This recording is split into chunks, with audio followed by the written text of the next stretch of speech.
Halo para mahasiswa yang terhormat. Ini adalah bagian kedua dalam pertemuan ke-11. Maka itu pertanyaannya di dalam kuestio ini yang dari Summa Theologiae Prima Secundae Quaestio 94, artikel 3 adalah whether all acts of virtue are prescribed by natural law.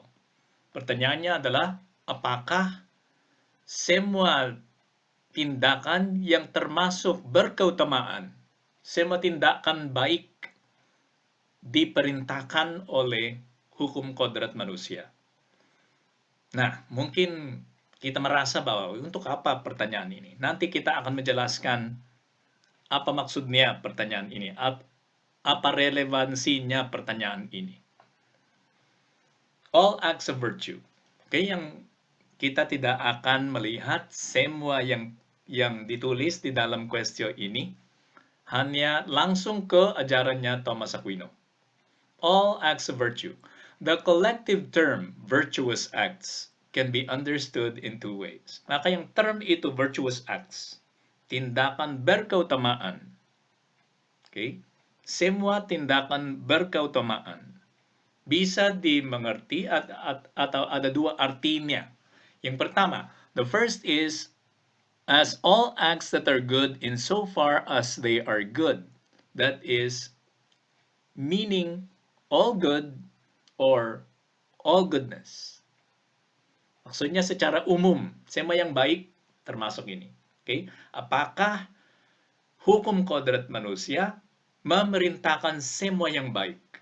Semua tindakan yang dia memerintahkan itu baik. Itu pertanyaan pertama.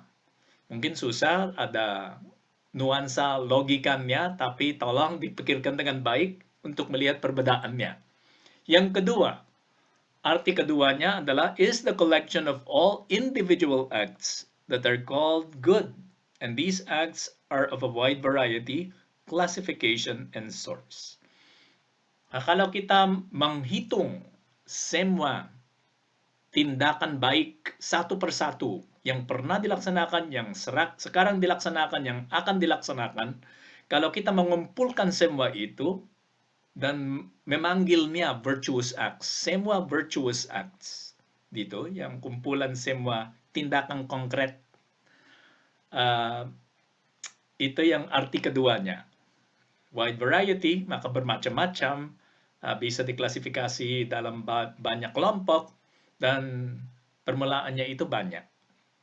Nah, tolong dipikirkan dengan baik. Yang pertama itu umum, universal. Oke? Semua yang baik. Yang kedua itu koleksi, hitungan, kumpulan, tindakan-tindakan yang konkret. Oke, semuanya baik. Nah, virtuous acts as all goodness. Maka semua yang baik, apakah semua yang baik diperintahkan oleh hukum kodrat manusia? If we mean all goodness, then indeed natural law prescribes all virtuous acts. Secara umum dan universal, memang hukum kodrat manusia itu memerintahkan semua yang baik, semua tindakan baik. As was said in Article 2, yeah, pikirannya Thomas Aquino itu sangat tajam sehingga bisa sampai nuansa ini dia bisa melihat. So, as we said in Article 2 di sebelumnya ini, everything towards which man is inclined by nature belongs to natural law. Okay? Maka semua yang menjadi tujuannya kodrat manusia termasuk tujuannya hukum kodrat manusia. Maka itu ada perintahnya. Tolong mengambil yang kebaikan itu. Ya, yang perintahnya itu yang termasuk hukum kodrat manusia karena perintah. Each and everything is naturally inclined to the operation dictated by its own form. Maka tiap hal, tiap makhluk punya esensi, benar? Dia punya kodrat. Kodrat itu apa fungsinya kodrat?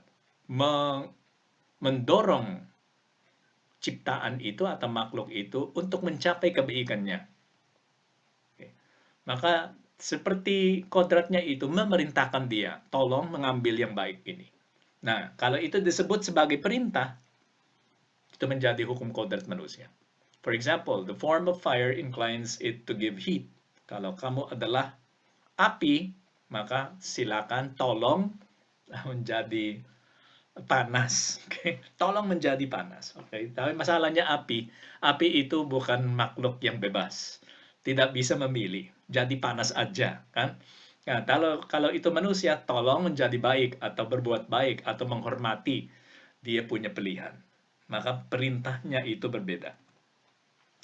Virtuous acts as all goodness sama yang arti pertamanya. Now the rational soul, which is the form of man, has natural inclinations that are imbued or naturally influenced by reason, which is specifically natural to man. Okay, maka yang jiwanya manusia punya banyak kecenderungan atau dorongan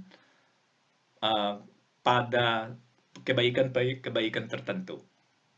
Dan karena dia dibuat untuk melaksanakan kebaikan atau mencapai kebaikan tertentu, maka ada perintahnya, tolong melaksanakan itu. All these naturally rationalized inclinations direct man towards the acts of virtue. Maka, karena itu tindakan bebas, berhubungan dengan keutamaan. Lalu, semua perintah yang mendorong dia untuk mencapai kebaikan spiritual yang dicapai secara bebas, perlu keutamaannya atau berhubungan dengan keutamaannya tertentu, benar? Yang berhubungan dengan tindakan itu yang baik. Therefore, all acts of virtue are prescribed by natural law. Kalau itu yang kita berbicara tentang itu, maka semua tindakan keutamaan atau berkeutamaan termasuk atau diperintahkan oleh hukum kodrat manusia. Nah, arti keduanya, koleksi, kumpulan semua tindakan tertentu, semuanya yang konkret-konkret itu. If we look at the collection of individual virtuous acts, however, we may find that some of them do not proceed from what is natural to man. Okay? Karena hukum kodrat itu adalah perintah yang universal. Prinsip-prinsip pertamanya di dalam silogisme praktek, dari intelek praktek, maka semuanya itu universal. Nah, kalau kita turun ke virtuous acts yang konkret, apa yang memerintahkannya, yang konkret, yang harus dilaksanakan sekarang oleh seorang tertentu, itu adalah conscience, benar? Suara hati, bukan hukum kodrat manusia, melainkan hukum kodrat manusia yang diterapkan di dalam hal yang konkret. Nanti kita akan melihat di dalam question lain bahwa ketika kita turun ke kasus konkret, semuanya menjadi kurang jelas. Tidak seperti di dalam sains atau spekulatif. Kalau itu spekulatif, argumentasi kita dari yang umum sampai yang konkret sangat jelas. Tidak bisa ditolak.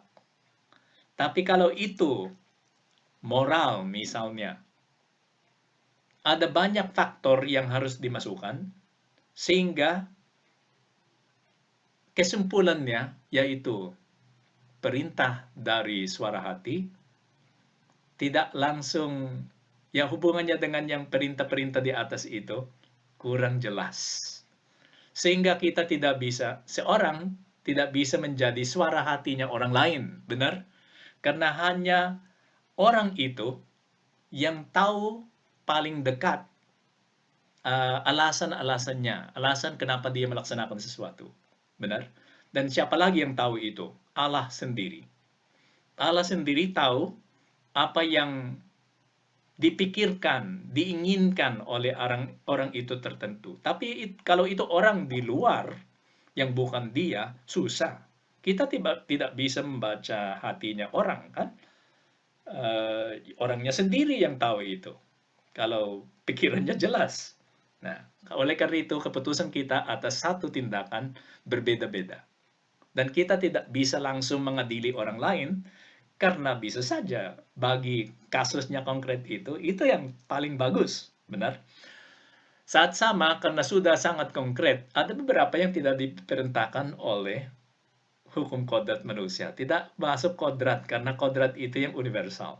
There are many virtuous things that which we do, which are not immediately according to the inclination of nature. Tidak sesuai dengan kecenderungan kodrat. With reasoning, these have been found to be conducive to well-being and have thus been carried out. Tapi karena ada hubungan dengan kebaikan kita, maka dilaksanakan, dipilih. Some of them do not proceed from what is natural to man, maka bukan kodrati. Some conclusions. Everything that is natural is good. Semua yang natural itu baik. Okay? What is natural in man has to be imbued with this reason, natural. Maka yang natural itu tidak sama dengan biologis. Karena yang baik kepada hewan tidak langsung baik kepada manusia. Karena manusia itu punya juga jiwa yang spiritual. Maka kadang perintah dari jiwa yang spiritual itu lebih penting daripada kecenderungan biologis. Oke? Kalau kecenderungan biologis, maka hewan itu ikut aja yang dia merasakan kan. Tapi dalam kasusnya manusia tidak seperti itu.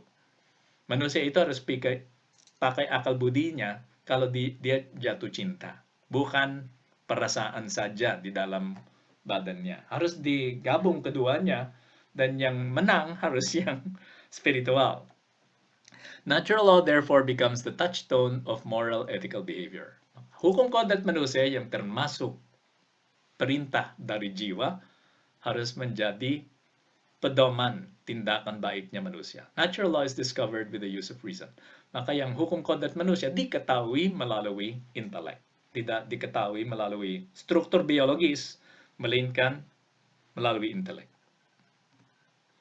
What we have learned so far. Oke, ini sangat singkat karena idenya sangat sederhana tapi nuansa yang sangat kecil. Nah, semoga para mahasiswa bisa mengerti. Tapi untuk melihatnya dari yang dulu setelah UTS kan, semua yang kita belajar setelah UTS, yang pertama, it is already in man, maka hukum kodrat manusia itu is already in man in a potential way through the habit of synderesis. Kita belajar itu kan. Maka secara potensial, semua orang lahir dengan human natural law, hukum kodrat manusia, tapi di dalam bentuk synderesis, habitus. Karena belum menjadi perintah. Harus diperintahkan, oke, nanti. Supaya kita tetap tamquam tabula rasa, benar? Tetap tamquam tabula rasa, belum ada isinya intelek. Tapi ada habit, ada kecenderungan. Maka habit itu potensial, belum aktus. Sehingga tidak ada a priori, pengetahuan a priori. Okay, kalau itu habit, tidak ada a priori. Tapi kalau itu sudah nyata, sudah tertulis perintah-perintahnya di dalam intelek praktik kita, itu bukan habit, itu sudah a priori, sudah a priori di dalam diri kita. Yang tidak disukai oleh Aristoteles dan Thomas Aquino adalah yang a priori-nya, kan? Perintah a priori. Yang kedua, when synderesis is actualized into precepts, then those precepts belong to the natural law. Ketika synderesis itu berkembang karena pengalaman dan tindakan mengambil keputusan atas pilihan, yang synderesis itu berkembang menjadi precept, perintah. Dan perintah-perintah universal itu yang pertama itu termasuk hukum kodrat manusia. Oke, dan juga kita sudah belajar bahwa perintah-perintah itu dibuat oleh intelek praktek. Tidak dibuat oleh intelek spekulatif, dibuat oleh intelek praktek. Keempat, when the universal precepts of natural law are applied in a concrete case, the concrete precept is called conscience. Maka yang natural law itu, hukum kodrat manusia, tidak sampai perintah yang konkret. Semuanya itu yang perintah universal di atas. Kalau kita turun kepada yang konkret, yang mengatakan, tolong melaksanakan ini sekarang. Kamu harus melaksanakan itu sekarang. Itu suara hati.